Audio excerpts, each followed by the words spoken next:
Hi, everybody. Now I'd like to introduce a group which is called the symmetric group on n objects. And this is a very fundamental example which we'll return to repeatedly throughout the course. So if this is your first time looking at it, bear in mind that you'll get lots of opportunities to work with this group. So let's construct it as from the beginning. And so we're going to start out with the set I sub n, which is the collection of numbers 1, 2, 3, up to n. And the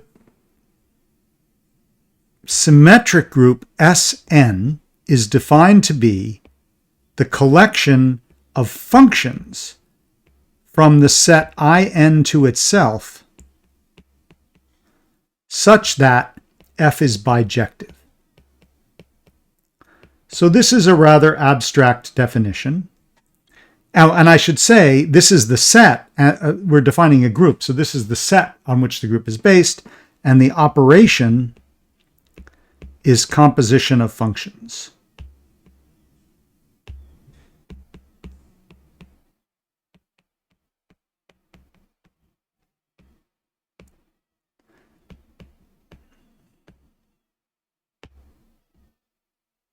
So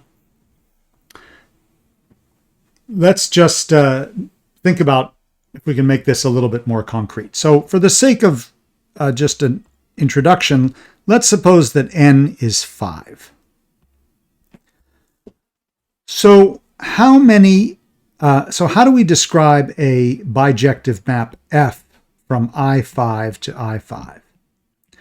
Well, to describe such a function, we have to say, what is f of 1, what is f of 2, what is f of 3, what is f of 4, and what is f of 5.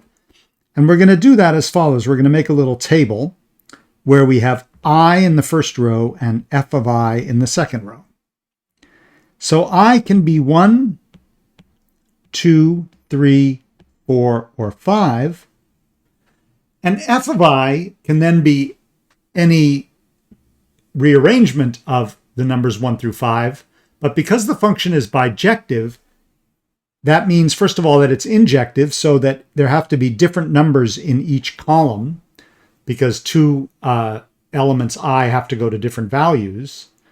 And it has to be surjective, which means that every number from 1 to 5 has to occur in the second row somewhere. So here's an example. Maybe I could put here 3, 1, 2, 5, 4. And this is the function.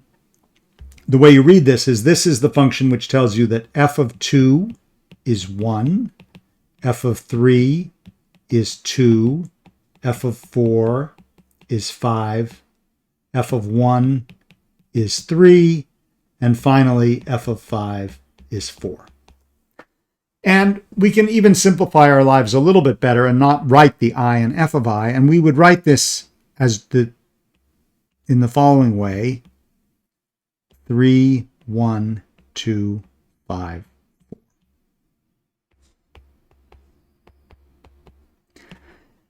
Now, how many such f's are there?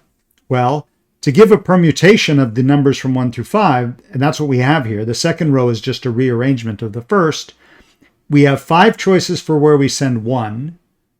And then we've already used up one of the things, so we have 4 choices for where we send 2, and 3 choices for where we send 3, and 2 choices for when we send 4, and then 5 has to go to whatever we haven't used. So the number of elements in the set Sn, which is n factorial. And another way I've written it as this set of bijective functions, but Sn is in some sense the collection of permutations of n elements.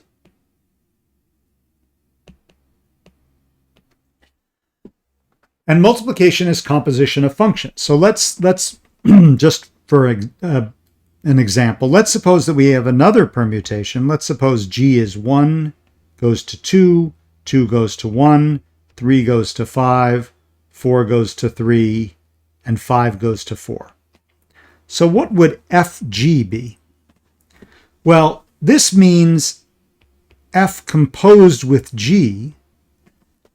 And so we have to figure out what f composed with g is as a function. And the way we would do that is it's going to be another, we're going to have a diagram like this, 1, 2, 3, 4, 5. And let's first ask, what is f composed with g of 1? Well, it's f of g of 1. That's what composition of functions means. And we can figure out f of g of 1 by looking at our table. G of 1 is 2. That's what this first column tells us. So this is f of 2, and f of 2 is 1. So f composed with g of 1 is 1. What about f composed with g of 2? Well, that's f of g of 2. That's f of g of 2 is 1. F of 1 is 3. What about f composed with g of 3? That's f of g of 3. G of 3 is 5, so that's f of 5. F of 5 is 4. F composed with g of 4 is f of g of 4, which is f of 3, which is 2.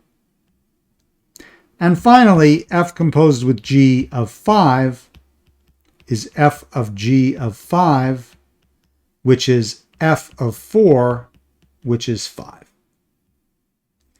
And you see that we've taken our permutations fg, and by composing them, we've gotten a new permutation, fg, which we've constructed out of f and g. And the order here matters because you're supposed to do g first and then f.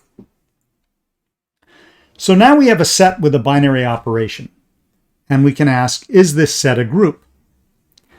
Well, the first thing we need to know is that f composed with g composed with h is f composed with g composed with h. That's the associative property. And that's true because composition of functions is always associative.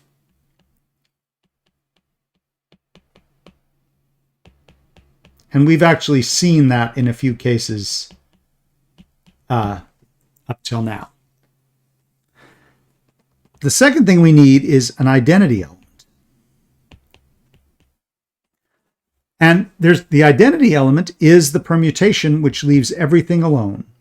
It's the function which takes 1 to 1, 2 to 2, 3 to 3, 4 to 4, and 5 to 5. Because if you think about if g is an arbitrary permutation in an arbitrary function in Sn, then g composed with f of I, well, is g of f of I, which is g of I, because f of I, this is true, I've written the example here, this is for n equals 5, but in the general case, for any n, f is just the identity function. It's the function f of I equals I. And so you see g composed with f of I is g of f of I, which is g of I.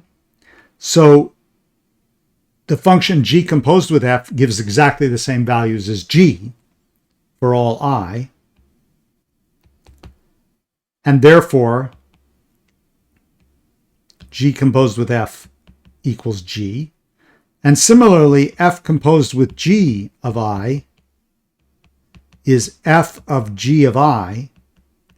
G of I is one of the numbers from 1 up to n, and f of it, since f is the identity function, it doesn't change it. So that's again g of I.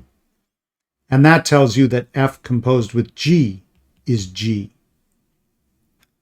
And therefore, the identity function, or the identity permutation, is the identity element in this group. And finally, we need an inverse. And so it's a general fact that if you have a bijective function, this is the inverse function theorem.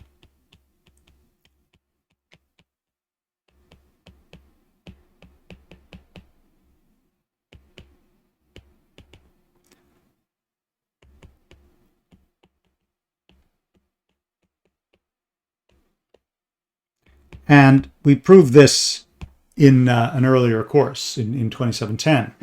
If a function is bijective, then it has an inverse function. But we can actually construct the inverse in this case. So how would we do this? So suppose we're given, therefore we're given f, so in more detail, or more explicitly, we're given a function f from in to in. So now let's suppose we take any j in in. So that's a number from 1 up to n. We know there is an I, actually exactly one I,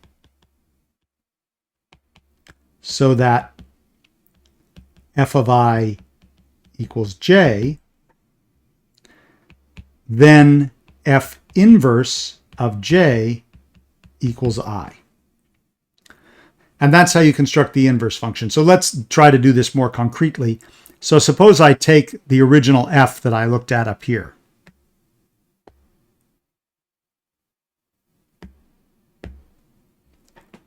So here's my f.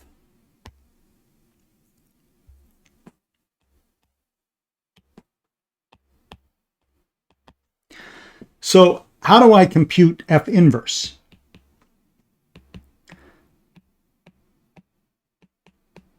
Well, I start with 1, and I look back at f, and I see that f of 2 is 1. So therefore, f inverse of 1 must be 2.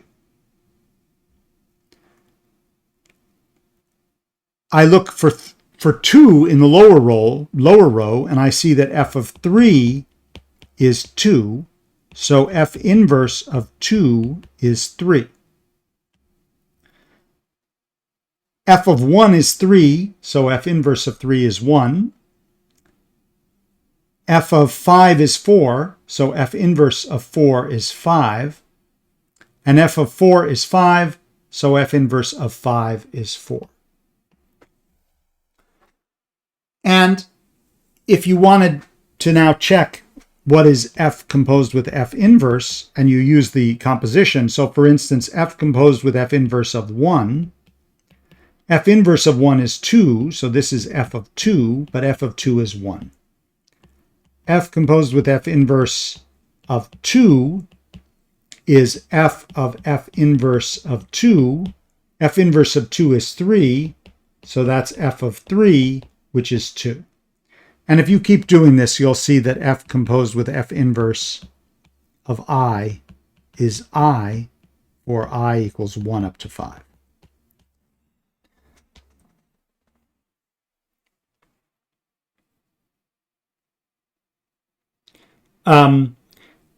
A shortcut to doing this, just for later use, is if you take f and you just switch the two rows.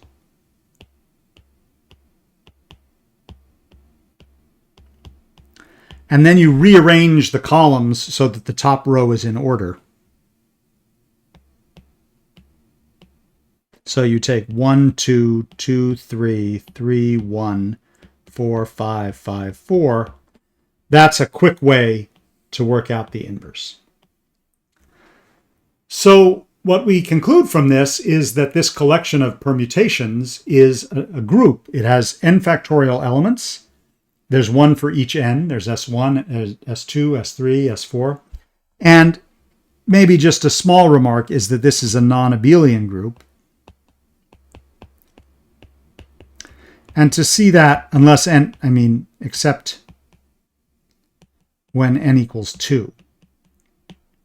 When n is 2, you have only two elements in your group: the identity permutation and the one which switches the two values. And there's so few elements here that if you check, you will find that it has to be abelian.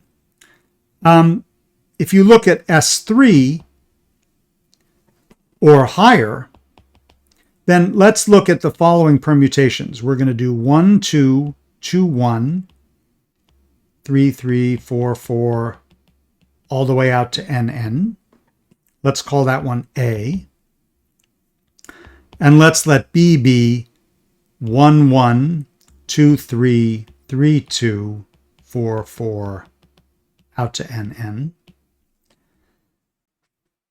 And let's work out what is AB and what is BA. So AB is the permutation which, where does AB take 1? Well, you first do B. B takes 1 to 1, and then A takes 1 to 2.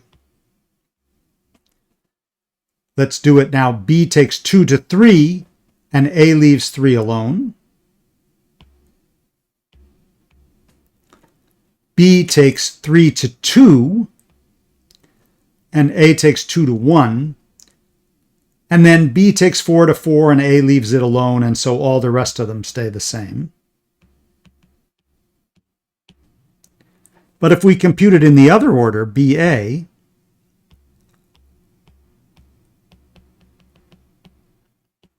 A takes 1 to 2, and B takes 2 to 3.